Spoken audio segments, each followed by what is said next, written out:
everyone, let's begin the lesson 12, reproduction in plants. Topics to be covered in this lesson are introduction, reproduction, asexual reproduction, where we will discuss about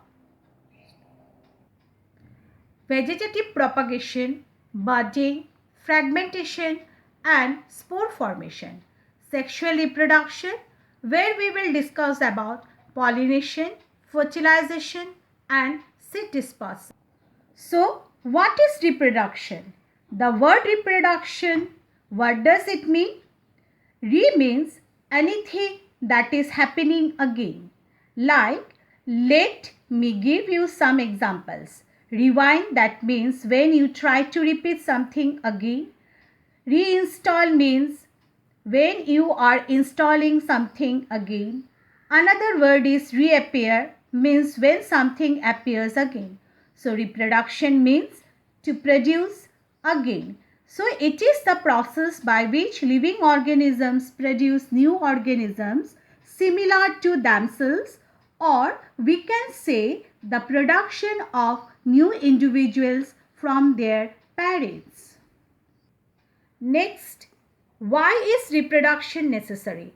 Why do we need to produce new organisms? It is very important. You all know why? To retain a particular species of living organisms. Now let me explain with a simple example. Let's consider the example of human beings. We all are surviving, right? But do you think that any one of us is going to survive throughout? Are we survive for indefinite period of time? No, not at all. We all survive for a certain period of time. So all living beings, they take birth, they grow and they die. So when basically new organisms are born, we feel that okay, a lot of organisms are there. But gradually these organisms are going to die one day, correct? Now, if there is no new organisms are being born, then what will happen? After a certain period of time, the entire group of living organisms would become extinct.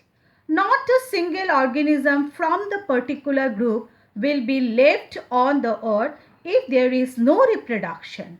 So reproduction is very important to retain a particular species of living organisms.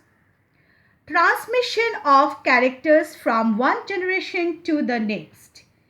In the definition, I have said that we have similarities to our parents.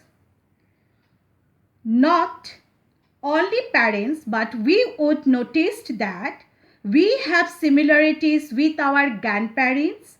So it is because of the process of reproduction that characteristics have been carried from one generation to the next generation. Now, when I say living organisms, that does not mean only the animals, but it includes plants also. Plants also reproduce because the same concept is used for the plants also. If they do not reproduce, a particular type of plant would become extinct after a couple of years because the plants also have a specific period of longevity.